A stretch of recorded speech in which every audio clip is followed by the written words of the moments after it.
পৃথিবী বদলে গেছে, বদলায়নি কিছু ছাগল। ছাগলের তামাশা দেখে আমরা বাঙালিরা হয়েছি পাগল। কি কইতেছি বুঝতেছেন না? বুঝবেন।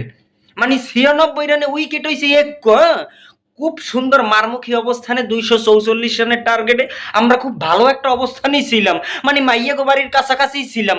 যখনই মাইয়াগো বাড়ির মধ্যে ঢুকছি তখনই শুনি যে মাইয়ায় বিছনায় প্রস্রাব করে। তখনই আমরা কি করলাম যে না, এই মাইয়ার লাগে পোলা কখনই বিয়ে দেওয়া যাবে না, মাইয়া লো এবং পয়নামা টয়নামা লইয়া আমরা আবার বাড়ি চলে এলাম। মানে বিষয়টা এইরকমের হয়েছে। মানে ৯৬ রানে উইকেট হয়েছে একটা, ১০৫ রানে উইকেট হয়েছে আষ্টুগা। মানে ৫ রানের মধ্যে ৮ উইকেট পকাত হয়ে গেছে, ফুল প্যাকেট করে তারা চলে পড়ছে। মানে কিছু বুঝলামই না।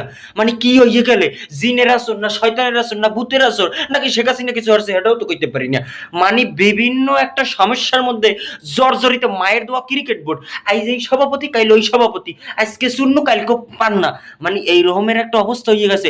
আরে ভাই, ক্রিকেট খেলা দেখতে বইছি, ৯৬ রানে ২৪৪ রানে মাত্র টার্গেট। আমাদের যে টনটন লিটুন্যা দাস, এই লিটুন্যা দাস এই আলার বলা কি হলে মাঠে আর আইলে আর গেলে। আমাদের যে সেই ইন্টারন্যাশনাল পাঁচাটা, আমাদের সেই ব্রাদার, আমাদের সেই তৌহিদ হৃদয় ভাইয়া, সে কি করলো, এক রানে পকাত হইয়া মাঠের বাইরে, সে আউট অফ গ্যালারি আসলো। মেহেদি মিরাজ আমাদের সেই ক্যাপ্টেন আসলো আর গেল, আসলো আর গেল। ভাই তোরা ভালো হবি কবে, আর তোরা ভালো ক্রিকেটটা খেলবি কবে? মানুষ তবু খেলা মেলা দেখে না, শোয়ের সামনে পড়ে যায় দেখে, কিন্তু ক্রিকেটটা তো মানুষের আবেগ, কিছু তো কইতে পারে না।